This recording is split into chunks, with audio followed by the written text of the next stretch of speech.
Let's fight. A very good evening to each and every one of you. Let's fight.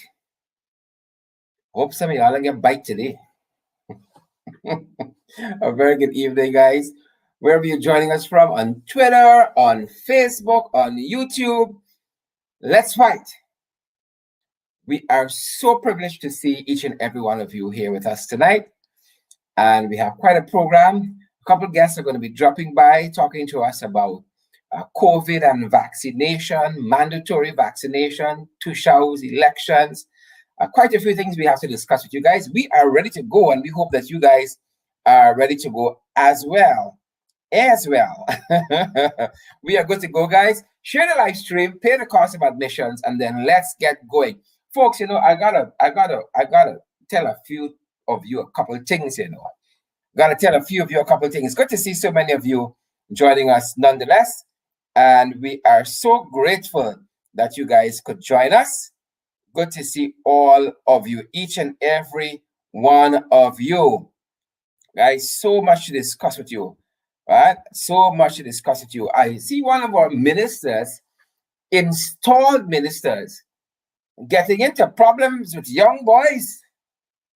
I see that. Getting into problems with young boys. Well, y'all know y'all's story. Right? Y'all know y'all's story. Lord of mercy. Give me a second. Give me a second. Y'all know y'all and get y'all luck.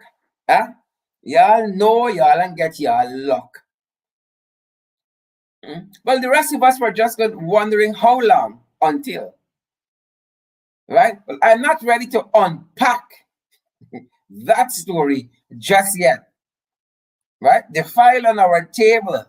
The file is on our table, and we are reading the information. Yep. A government minister in this installed administration being linked to young boys yet again. Yet again. All right. The file on the table. We want you all know that the file on the table, right? Those folks who are joining us on APNU AFC page, folks, you got to share this live stream. You got to share this live stream. Those of you joining us on the AFC page, come on, guys. We got to share the live stream. I know my folks on my page always share. The folks on my page always share the live stream. We ain't got no problem there, right? And I know you're going to share even now. So let me see where you guys are picking us up from this evening. Who do we have with us? We have with us Angela and Donna and Belle, Nadia, Seafort, Diana, is it Badin, Shell Labumba, Junie, I see you there, Sharon Griffith, Gavin Liverpool on YouTube. Big up to Gavin joining us on YouTube, all the ringsiders, right?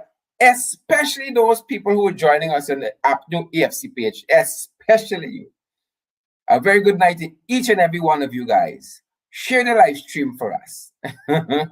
Those of you who are joining us on all the other pages, in all the other groups, right? Shout out to our folks in the AFC Brooklyn group, AFC Youth Group, the AFC page. Those of you who are joining us on my YouTube channel, APNU AFC's YouTube channel, on Twitter, in Twitterverse. Good to see each and every one of you this evening, guys. We're going to have a couple guests, as I said, dropping by. We got some hot topics. It's Flashback Friday. Flashback Friday, guys. And we want to discuss a couple topics with you. I see Aubrey Stevens watching us from New York. How is the weather there, Aubrey? Good to see you. Kim Walker is in the house tonight. And Michelle Fordyce, or Michelle, depends on where you went. Selena Fraser, good to see you, Selena. Good to see you, Selena, all the way from Toronto, Canada. And Selena, I just want you to know that I got through with that thing. Thank you, Selena from Toronto, Canada. I was going to send you a message, but I was hurrying to come on. But I just want you to know that I got you with the thing. Guys, if you want a wink, all right. All right, I'll tell you how you can get a wink and a shout out just now. A little later on the program. Folks, let's get right to our hot topic. Some of y'all come for Bacchanal, so I got to give it to y'all. Vanetta Seymour and Diana Ramachar, good to see you. Diana Ronita Andrews and all of you other guys. Yvonne McPherson, Ramaya, or Romano, sorry, surname Romano. It's going by so fast. Laverne and Sandra, Albert, Lena Williams, Conrad August. Good to see all of you. Norma Jones. Let's get to the hot topic tonight, folks. Let's get to our hot topics. All right. And that's the one that we want. Are you guys ready to go? Well, are you ready to? Are you ready to? All right. Something always gotta act up. Stop it. All righty, and we are just about there. Guys, we want to flash back. We want to flash back this evening. You all remember the time? Nobody cannot call me right now. I'm sorry. I'm not taking any calls now. I'm sorry. Right? Do you remember the time when David Granger wanted an incorruptible commissioner of police? That is the time I want to flash back to. An incorruptible commissioner of police. What an interesting time that was. Quite an interesting time. We weren't seeing half the things that we see today. Let me get a little more space between me and the graphic. Yeah. We didn't see half the things that we see today. You remember that time? An incorruptible crime chief. This was the headlines. This is what the David Granger Avenue AFC administration went after. And I don't know all of the thought process that went into it back then, but I can understand that if you get the head right organizationally, right, then the body is going to fall in line. The tail don't wag the dog, the dog is wag the tail. So we went after an incorruptible crime chief. Well, all hell has broken loose in the police force since August 2nd, when the installers were installed. Right? All hell has broken loose. Not a day goes by, folks, when you don't see something in the papers and you just got to shake your head at the police force. Right? I see now they're trying with Leslie James. They're trying to bowl a ball. Right? Mr. James perhaps had his fault, but we never saw what we see currently in the Ghana police force. And as though they wanted to outdo what they did yesterday, quite recently, we saw this headline. Lord, Lord, Lord. Sometimes they make you wonder. The headline reads, policemen in hot sauce. Open some good tiger tea pepper. Policemen in hot sauce as 24 million missing from illegal Chinese immigrant. $24 million. It is the equivalent, I think it was 100 and something thousand US dollars. When they apprehended the Chinese immigrant, he had this money on him. Well, I'm certain there are standard operational procedures in the police force for how monies or valuables that are taken off of persons who are apprehended, detained, arrested by the police, how that is managed. Well, the money gone missing. The money has gone missing. Mind you, $300 million missing from the police force currently. $300 million missing. So if you add this, it's now 324 million missing. You remember the time? Yeah, they're like Leslie. Incorruptible. Flashback. Incorruptible. Right? Now, this is the things we're dealing with. 24 missing, 24 million missing. Right? You know, there used to be a time when you holler, thief, thief, you expect the police to come. Now is the thief coming? Now is the thief coming? You don't even know the difference. You don't even know the difference. That is why sometimes people don't report a lot of matters to the police, you know. You don't even know the difference it's going to make. You don't even know the difference. So the man money gone. The equivalent of 24 million Ghana dollars. And this is in the last couple of days because we remember showing this headline that this Chinese national or these Chinese immigrants were arrested for entering Guyana illegally. Some on the quarantine there, they were apprehended. Now the people money gone. PPP come back. The PPP come back. And the people money gone. Right? So 24 million gone missing. Folks, this was the headline this morning in the Guyana Chronicle. This was the headline. Paul Slow and 8 others charged by SOCU. Paul Slow and 8 others charged by SOCU. Now, this installed administration wants us to believe that 8 senior police officers, well, 8 plus 1, right? I know if we rounded up or we rounded down. 8 plus 1, 9 senior police officers conspired together to steal 10 million Guyana dollars. What's the maths on that, guys? 10 divided by 9 is how much? 10 divided by 9 is how much? 9 senior police. That's what this government wants us to believe. 9 senior police officers conspired to defraud the police force 10 million Guyana dollars, not 10 million US, 10 million Guyana dollars.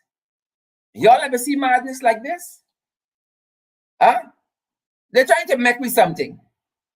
Folks, they are trying to make us something, but we tell them, don't come around with funny. Don't come around with funny. Last night, I was telling you guys about fighting for your family.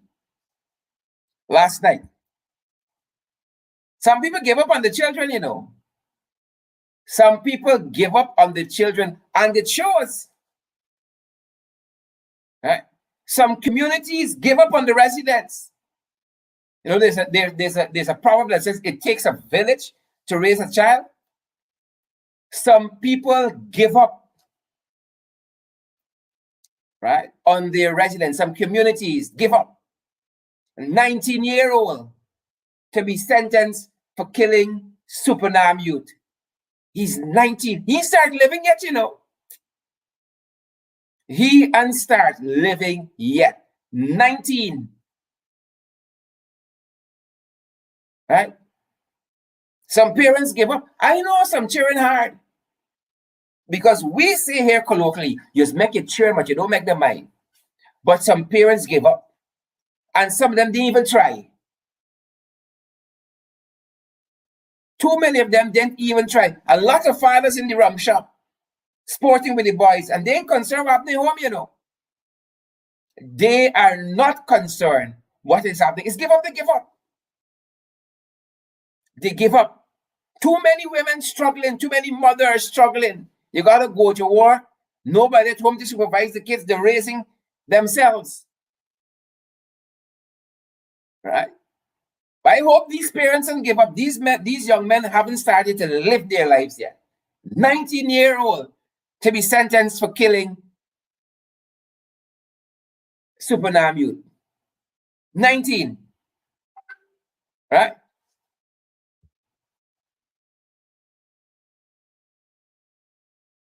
This one says, couple robbed by 15-year-old and accomplice. Couple robbed by 15-year-old an accomplice. These are things, Jack, you don't talk about in the press conference. No.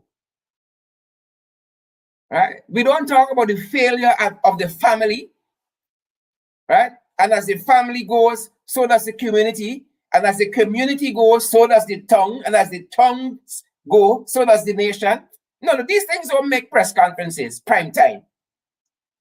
Couple robbed by 15-year-old, and then you put in a system now that gets him more hard. All right? We spoke last night about fighting for your family when the woman called in to talk about her relative who was cheated out of, in her estimation, the proper recognition for her CAPE successes. And the family's arguing that this young lady should perhaps be the CAPE top student, not to take away from what anybody else has done. This was their contention. Agree with them or disagree with them, that's up to you. The point we were making is that this is a family that is fighting for a child. Too many of us give up, and give in. Right? Too many of us. Couple robbed by 15-year-old. Right. Too many communities give up. Right. People minding their own business now. They ain't concerned what happening next door. They aren't concerned what is happening next door. And that is the tragedy. Right? Look, one night I was somewhere in the city and I remember seeing this young lady by standing, an East Indian young woman, she couldn't be older than 18, standing by Quabbin and Camp Street. It was perhaps around 6:30, the dusk started to seep into the city. And she was standing there, obviously waiting on somebody. She was looking around, fiddling with her cell phone. And I stopped and I asked her what she was doing there. And I asked if she knew how dangerous standing there at that hour could have been. I said, you better keep moving to wherever you should be heading to. You got to look out for people. Some of us only look out for people if they hair like ours. Well, all we brown skin here are dark, so I can't even use skin color. If the hair different from ours, we only look out for those people. Right? We cannot give up on our children. We cannot give up on the nation's children. 15-year-old and accomplice robbed the couple. And if you read the story, by gunpoint, 15-year-old, 19-year-old to be sentenced. Right? And if we don't do something drastic in this country, a whole generation can be lost. A whole generation. Right? Moving on, folks, to COVID-19. Moving on to COVID-19.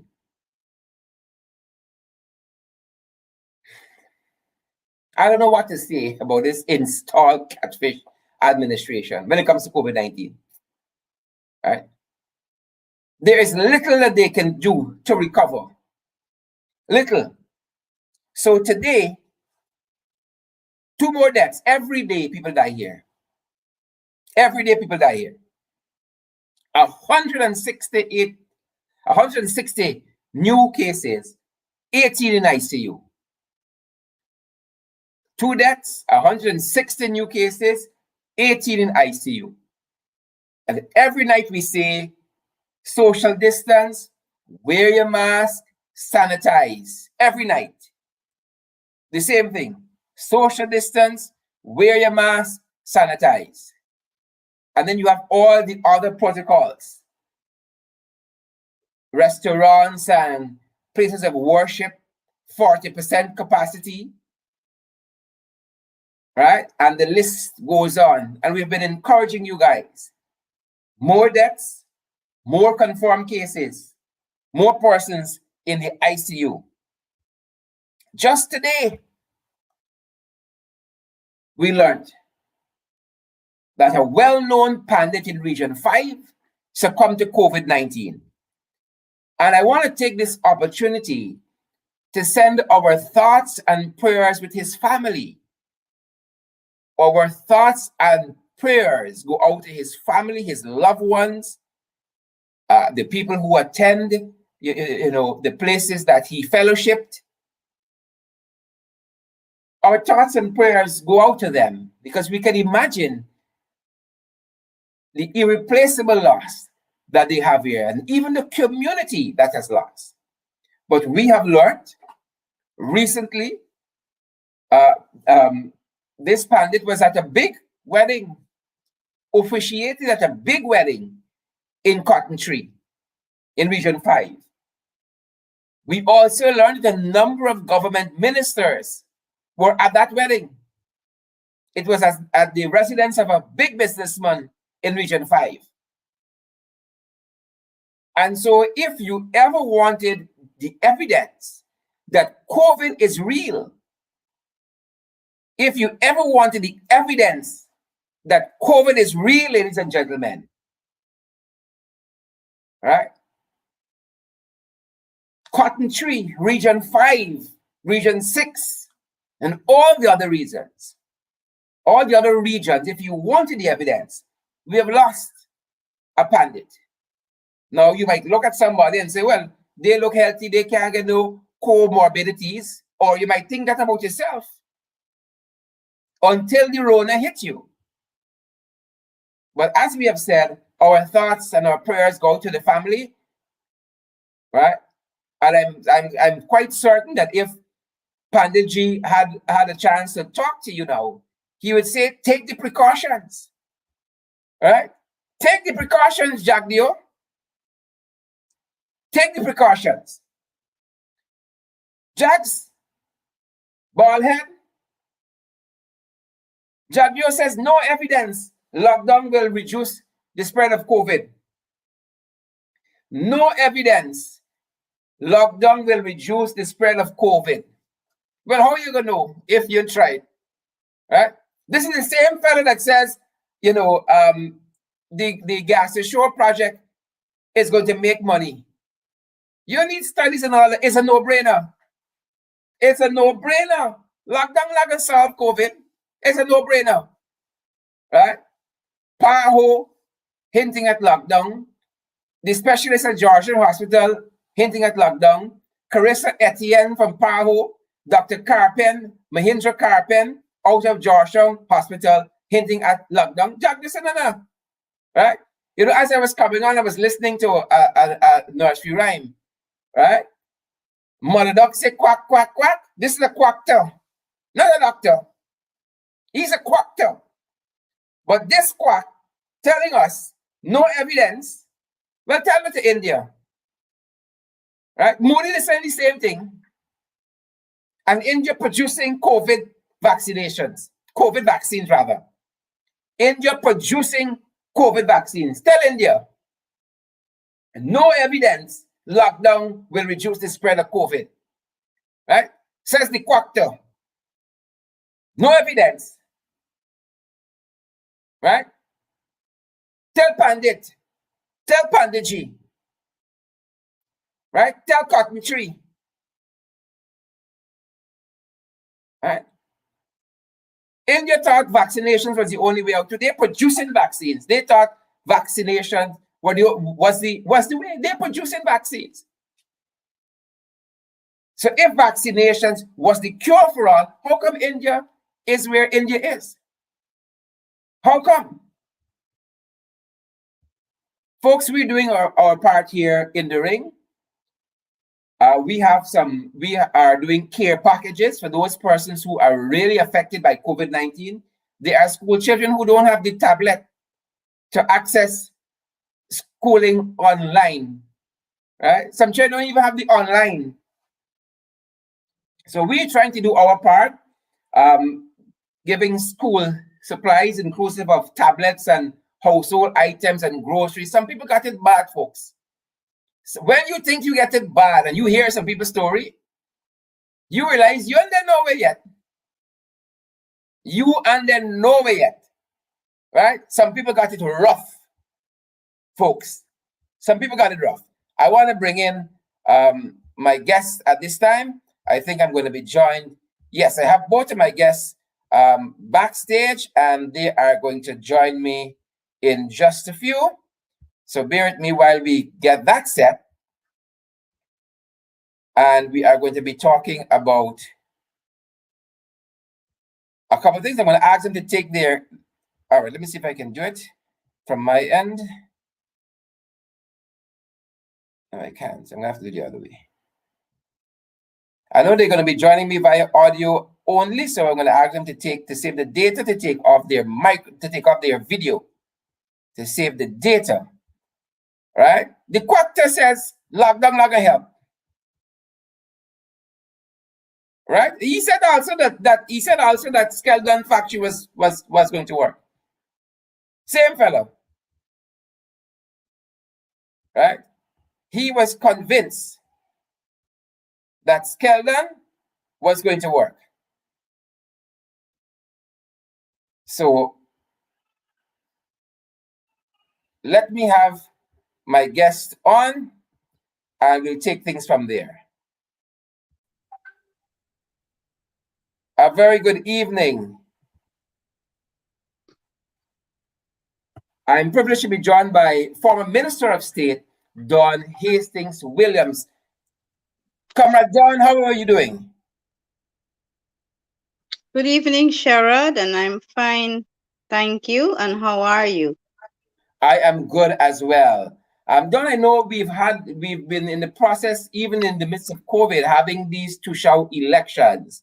And I wanted to have another update. I know you were with us a couple of days back. I wanted to have another update as to are those elections still ongoing? Have we completed the process? All right. Thanks for having me again, Sherrod. Yes, I did start the last time I was on your program. I started by congratulating a few of the two shows who were successful in the two shows elections in various communities. And it's, if I'm not wrong, it's about to finish or almost finish. In most of the communities, the elections have been held. The people have chosen their leaders, even though some communities were being meddled with, as we have received some reports. Yeah, But there seems to be let me a tell you lot of something. that. There seems to be a lot of that because I think it is understood that these two-show elections are apolitical, right? That the two-show elections, are almost independent from political interference and all of that. But the PPP seem to have gone campaigning for their candidates.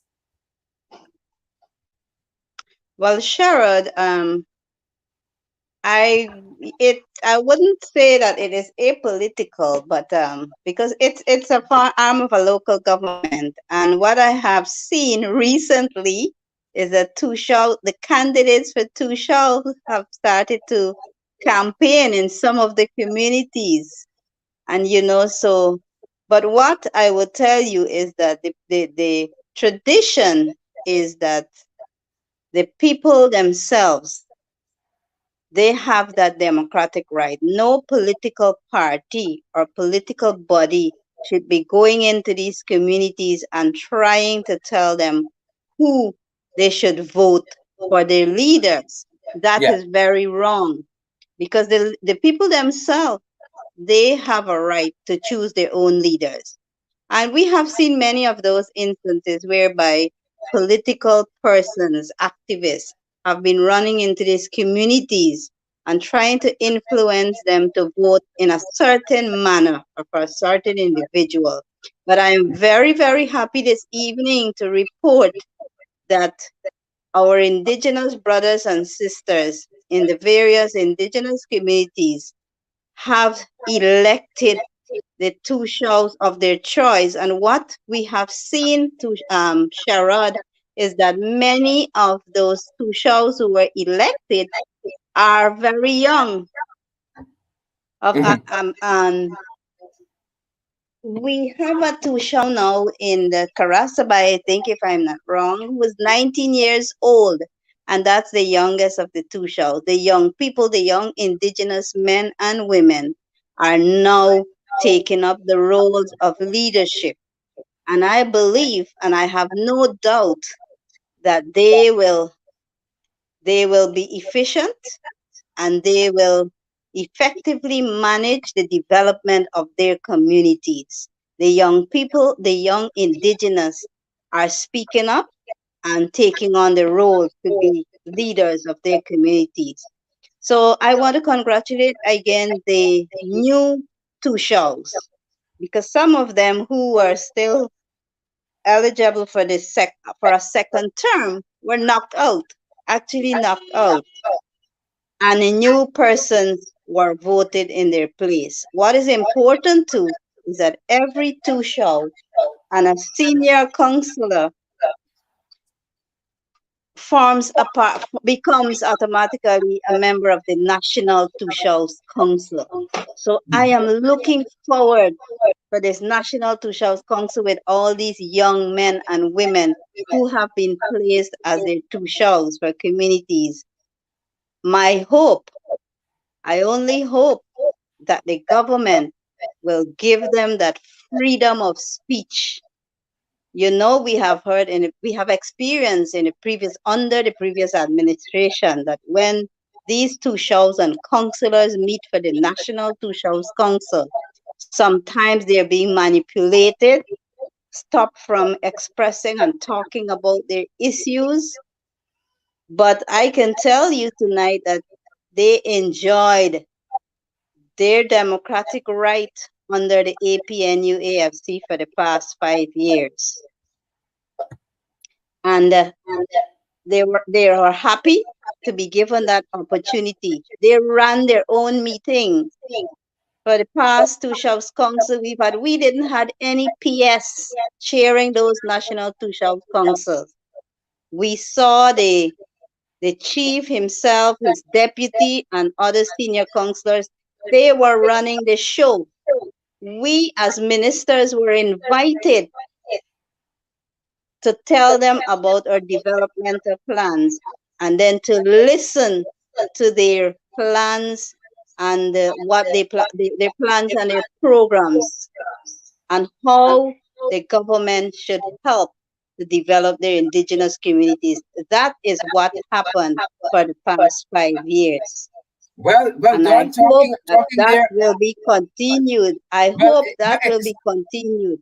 let me disabuse you from that hope, because we have gotten complaints, as I've said, that in the, for instance, the community enhancement projects, there are councils that are proposing one set of people, and then the government is picking their people, and the councils are feeling very, very disregarded, right? Very, very disregarded. Akawini is one I of those places that's happening right now. Well, I could only imagine and I can feel with them. But what I can say tonight to whoever is listening, that the Tushals need to be firm. They are elected Tushals in their own right. They are autonomous, meaning that they have the authority to say or to select as a community, of course, with the consultation of the community members, because indigenous communities, they are very serious about free prior consent and consultations. And we have learned for over the years, sometimes people come into the indigenous communities and say they're consulting 3 hours, not even a day. And the indigenous brothers and sisters, they don't call it consultation, they call it information sharing. If you go to many of the communities now, if you as a politician or a minister goes into the community and says you're here to consult on a topic, on an issue or a program, they will tell you point blank, consultation, you cannot do consultation within few hours or within a day. Yeah. You are here to share information to us. We call that information sharing. Consultation will take more than a day and perhaps months or several weeks. And so our indigenous brothers are not, you know, they are independent, many of them, most of them. They're now knowledgeable because we were able to share knowledge through various mediums in many of these communities, through our radio stations, which unfortunately are now taken over by the state. And many of our broadcasters who were trained are no longer there. However, like I told you before, I have no doubt that these new two shall, because I know many of them. I know their abilities and I know their capabilities. They will lead and manage their communities according to their mandate and in the interest of our indigenous brothers and sisters. Excellent. Don, thanks for coming through for that update, and continue to keep your pulse on all that is happening in the hinterland, especially as elsewhere. Thanks very much, former Thank you Minister to thank you Don to Hastings. Sherwin, and I wish to tell my brothers and sisters that let them continue to be safe, protect themselves, adhere and observe the protocols of COVID-19. COVID-19 is real, and you know they will be at a disadvantage. Many of our indigenous brothers and sisters will be at a disadvantage in the hinterland because of various constraints. You know, not adequate health personnel, and you know these communities are small, and if one or two persons get that virus, it will spread rapidly if they do not observe these protocols. So I want to leave the message with them: be safe, protect yourselves, and protect your families.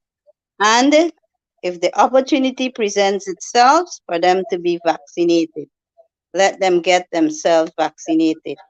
So thank you once again for having me share. Thanks again, Don. Thanks very much. Have a great evening. And folks, with that, Thank I you. have with me trade union extraordinaire, the one and only Lincoln Lewis. A very good evening, sir. Welcome. Thank you, sir. I'm here waiting on you. Thanks very much for your patience. Well, you and I have been talking about COVID-19 and how it's been affecting the workplace. And you know, when we were coming on, we just spoke about the comments made by the installed Vice President, Mr. Jagdew, about lockdowns not showing that they curb COVID by any means. Any thoughts? Um, I'm not surprised, because I'll tell you, understand this. Some people who hold public offices, it's not about the people, it's not about workers who mock these type of things that we are concerned about people, we are concerned about workers. It's not about that. It's about Mhm. them. It's about them and their friends. How much money they can make on the backs of people. That's how life is dispensable as far as they're concerned. They don't care much about it, right? In the factories, they will open the offices and everything for normal business because they want to make more money.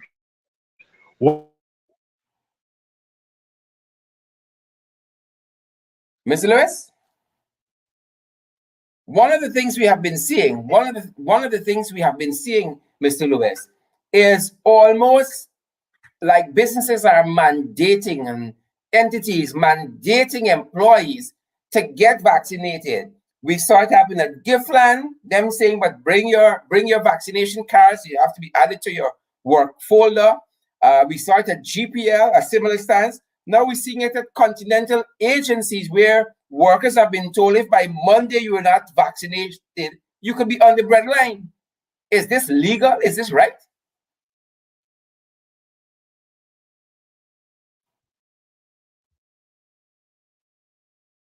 folks, while we wait for Mr. Lewis to patch back in, this is what we have been seeing. This is what we have been seeing, and there is quite a concern out there. There is quite a concern out there. Of course, you would be fearful in terms of losing your job. So you might not even be too clear on which vaccine is the right one for you, if any vaccine at all. As many persons are not even clear about COVID on the whole, because the public education process has been so poor. But we have seen where persons are now being forced, and quite a few workers there at continental agencies reached out to us, right? And so we were asking this question, whether what these employees are seeking to do to mandate workers to take the vaccine is lawful. I am not hearing you, Sharon. Mr. Lewis, we were asking whether repeat your question for me, please. Yeah, we were asking whether employees mandating workers to take vaccines, COVID vaccine, it is legal, and whether it is right. One will, let me say that I don't know what the contract of employment of many persons may be. But let me tell you something. The law, if you are saying that you have employed someone and that person, you are giving that person instruction, or you're saying that every employee of your organization must take the COVID vaccine, let me that if something happens to that person, or any one of the persons, in fact, it will be considered, and it has to be considered as an industrial accident or something of the sort. It is because it becomes a part of the organization rules, philosophy, and rules. So long you say to an employee that that person has to take the injection, something happens, then he or she is carrying out a legal instruction and it has to be covered on the Occupational Safety and Health Act. Outside of that, if you can't take that responsibility, if you're not prepared to do that, then you can't be giving instructions to workers to do anything. Because basically, it's an instruction, and it's a legal instruction from the employer. But let me say further, the question here is it is legal within the premises of the organization. That is your rule inside there. But your rule has to be compatible with the national and international laws. You can't, if a person saying this is my body, and I have to determine whether I am going to take it, then that person has a right to challenge the decision that has been, or the instruction that has been given by the employer. That person has that right. I'm saying but I'm saying to you also, the moment that that person has conceded to take to carry out that instruction, take that injection, that vaccine, the moment you have done so, it becomes a responsibility of the employer. He will have to face the consequences if anything happens. Yeah, and so I guess the other question would be whether an employee can refuse to take the vaccine and still be on legal grounds. That person can challenge them. The law, you see, I'll tell you what, because we are not in a country that we believe in litigation, a lot of employees have gotten away with a lot of things. No employer can give me that instruction. You understand me? I will challenge it in the court, right? But many people don't want the court. Many people are afraid if they challenge it, they are going to lose their jobs. Employees have been taking advantage on persons because of the economic circumstances that people face. I am saying to you, it is the question of taking an injection, taking the vaccine. Yeah, yeah. Mr. Lewis, I don't doubt that quite a few public servants are watching us right now, or workers in the private sector. What is your advice, not only on this issue, but on COVID period? What is your advice to workers, the workers of Guyana, as a trade unionist extraordinaire?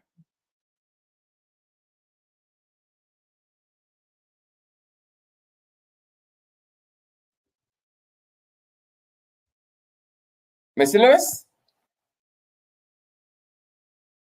I'm seeing quite a few comments. I see folks saying that the essential workers should take this COVID vaccine. Quite an argument is happening right there on our string. But again, the PPP had promised to bring COVID vaccination legislation to Parliament, but they've prorogued Parliament. They have prorogued Parliament. They ain't got time with Parliament. They ain't got time with the oversight, right? The governmental oversight, the spending oversight. So they have prorogued Parliament, right? Failing to bring the vaccination legislation. So all the workplaces doing whatever they want to do, and that is the challenge that we have, right? That is the challenge that we have. They promised to bring the COVID vaccination legislation to the House as to how this vaccine would be rolled out. And now it's total chaos and confusion. And employees are doing whatever they like to their employees. Employers doing whatever they like to their employees. Mr. Lewis? Mr. Lewis? Aye. Yes, sir. I don't know if you missed the question, but I was asking. Yeah, go right ahead. Sharon, what you need to understand, there are two sets of employers here: the private sector and the government. When the government speaks that we have consulted or we're dealing with our partners, the government partner is the private sector. Both of them singing from the same hymn sheet. Both of them are on the same game of.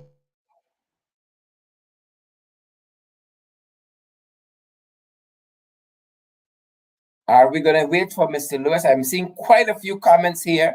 Persons are saying essential workers don't have to take the vaccine. There are a few persons who are adamant that essential workers must take the vaccine, right?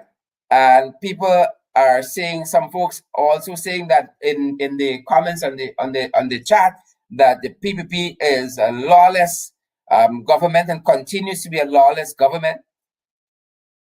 Right. Go right ahead, sir.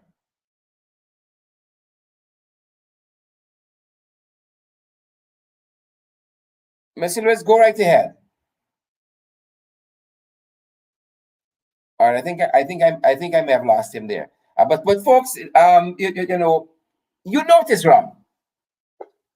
The folks know it is wrong. So don't let's mama guy. Go right ahead, sir. Yeah, as I was saying, Sherrod, both of them, the government partner is the private sector. They intend to make money. And regardless of what people say, that's their intention. They're not going to change course. Something has to be done. Something has to be done for people to be respected. They don't care as long as they make that money. So the issue of the legislation being taken to the National Assembly, it will not happen in due time. It will not happen. The question of this 60,000, even this, let me just take you back. The $60,000 minimum wage for the private sector employees. Yeah. The president was very clear just between a month after he was elected. He went there and he said very clearly that, look, they will not implement the $60,000 minimum wage because the private sector has caused them to do that. Even where you had even boards and, for instance, like the tripartite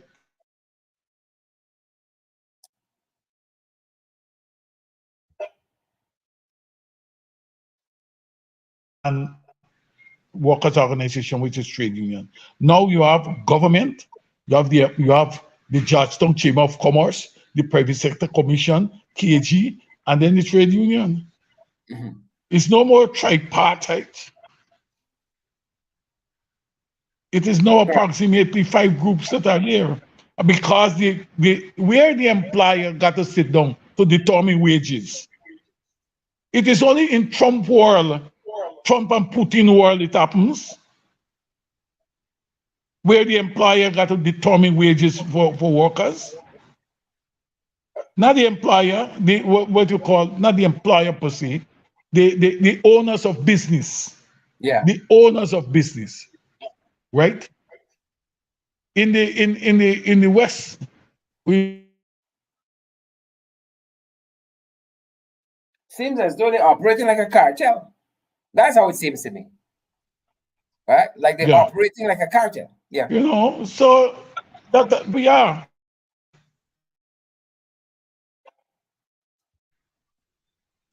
Yeah, Sharon. So that's what it is. But I'll tell them, let me repeat. Let me make this point before I leave or you leave. Right there. The issue of instructions being given to employees. That instruction must fall within the purview of the occupational safety and health law.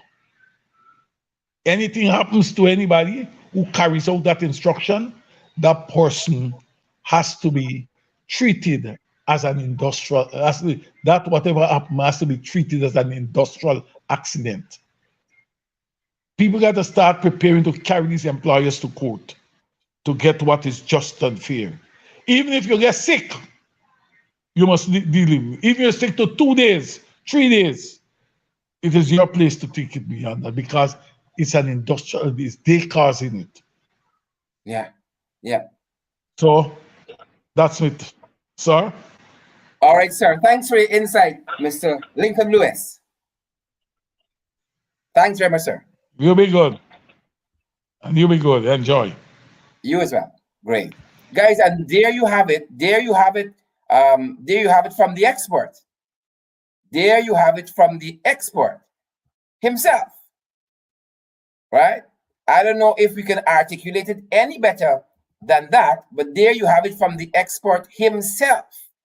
That if these employers pressure you, to take the vaccine and then something happens to you, you fall ill, they're responsible.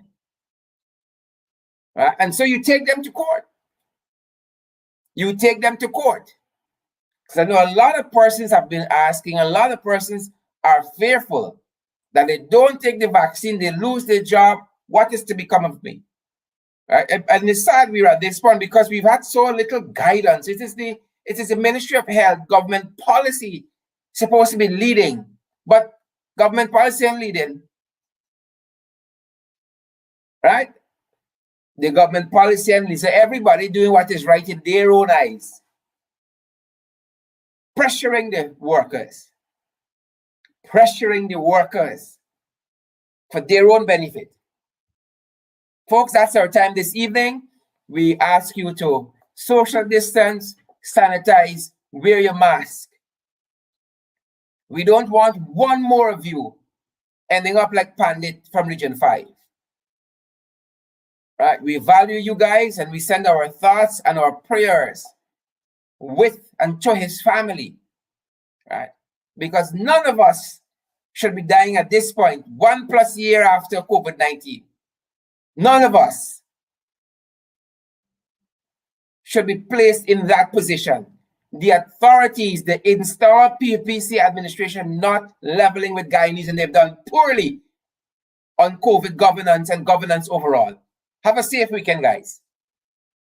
Have a safe weekend. Thanks for joining.